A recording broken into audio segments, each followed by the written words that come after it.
Jai Sairam, welcome back to my channel. இன்னைக்கு இந்த பதிவில் திருமண தடைக்கு செய்யக்கூடிய விநாயக பெருமான் வழிபாடு பற்றி தான் இந்த பதிவில் ஷேர் பண்ணுறேன். ஆண்கள் பெண்கள் வித்தியாசமே இல்லாமல் உங்களுக்கு திருமண தடைகள் விலகி சுப தினங்கள் அமையணும் அப்படின்னா விநாயக பெருமானின் அருள் ரொம்ப அவசியம்.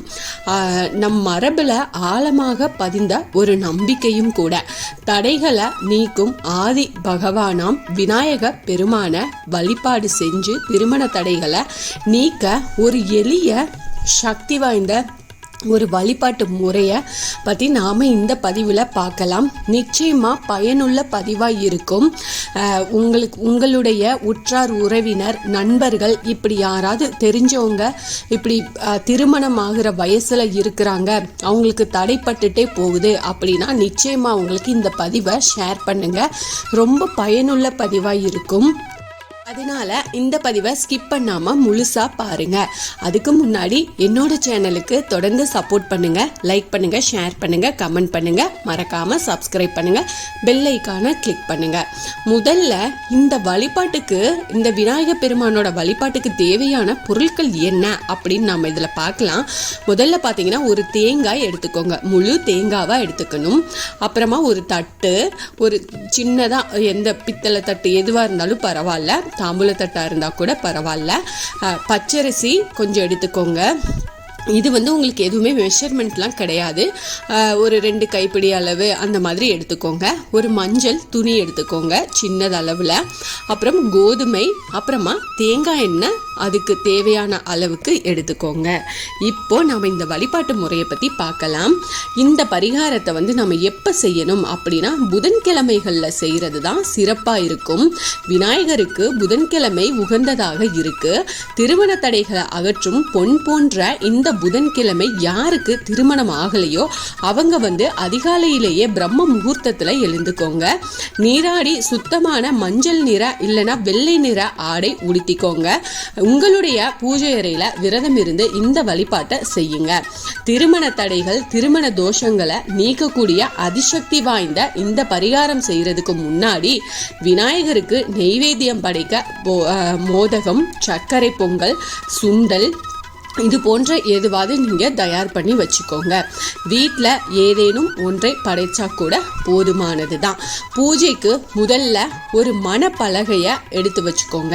அதில் நல்ல மஞ்சள் தடவி மங்களகரமாக வச்சுக்கோங்க. அது எதுக்கு அப்படின்னா அந்த மணப்பலகை தான் நாம் வைக்க போகிற விநாயக பெருமானுக்கு ஆசனமாக இருக்க போகுது. அந்த மனையில் விநாயகரை நாம் அமர வச்சு பிரதிஷ்டை செஞ்சுக்கணும். அதுக்கப்புறமா ஒரு தாம்பூல தட்டு நம்ம எடுத்து வச்சிருக்கோம் இல்லையா, அந்த தட்டில் அந்த பச்சரிசியை நிரப்பி நல்லா பரப்பி வச்சு அந்த முழு தேங்காய் வச்சிருக்கோம் இல்லையா, அதை 2ஆ உடைச்சி அந்த தட்டுக்கு மேலே வச்சிருங்க. அந்த பச்சரிசி பரப்பப்பட்ட பகுதியில் அந்த தேங்காவை வைங்க. தேங்காய் பார்த்தீங்கன்னா முழுமையின் சின்னம். அதை உடைக்கிறது அப்படிங்கிறது தடைகளை உடைக்கிறத குறிக்கும்.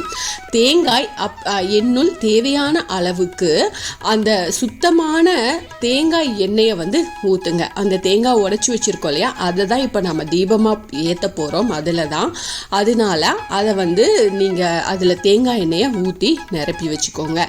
அதுக்கப்புறமா இந்த திருமண தடைகளை அகற்றக்கூடிய இது ஒரு அற்புதமான ஒரு பரிகாரங்க.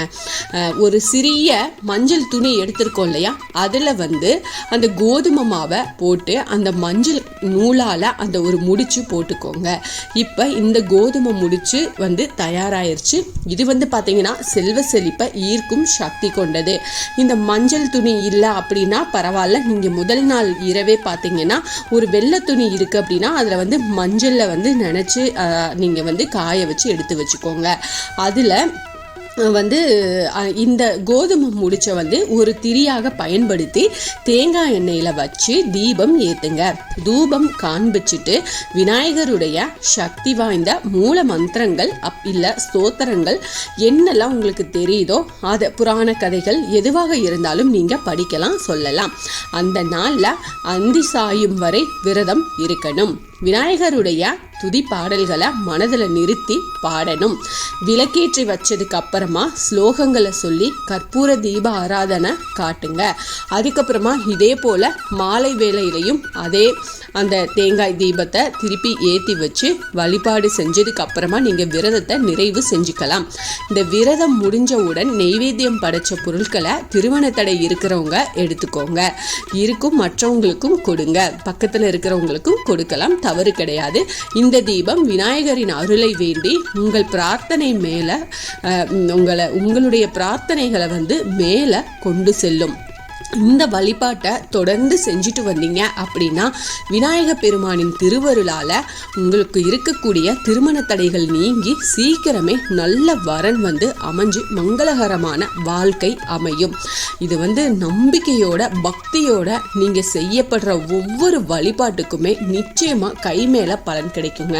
அதனால நீங்கள் அங்கங்கே போய் தெரியாதவங்க கிட்ட நம்ம காசு கொடுத்து பரிகாரம் செய்கிறத விட நமக்கு தெரிஞ்ச இந்த மாதிரி எளிமையாக சின்ன இந்த பரிகார வழிபாட்டு முறையை செஞ்சோம் அப்படின்னா கண்டிப்பா உங்களுக்கு கை மேல பலன் கொடுக்கும். நம்பிக்கையோட செய்யுங்க, பக்தியோட செய்யுங்க. கண்டிப்பா விநாயக பெருமான் உங்க பிரச்சனையை தீர்த்து உங்க தோஷத்தெல்லாம் தீர்த்து உங்களுக்கு நல்ல வரன் அமைச்சு கொடுப்பாரு. இந்த பதிவு உங்களுக்கு பயனுள்ள பதிவாக இருக்கும் அப்படின்னு நான் நம்புறேன். இதில் ஏதாவது சந்தேகம் இருந்தால் எனக்கு கமெண்ட்டில் கேளுங்க, நான் பதில் சொல்கிறேன். என்னோட சேனலுக்கு தொடர்ந்து சப்போர்ட் பண்ணுங்கள். லைக் பண்ணுங்கள், ஷேர் பண்ணுங்கள், கமெண்ட் பண்ணுங்கள், மறக்காமல் சப்ஸ்கிரைப் பண்ணுங்கள், பெல் ஐக்கானை கிளிக் பண்ணுங்கள். இது போல் எனக்கு தெரிஞ்ச ஆன்மீக பதிவுகளை உங்ககிட்ட நான் ஷேர் பண்ணுறேன். Thank you friends. மீண்டும் அடுத்த பதிவில் சந்திப்போம்.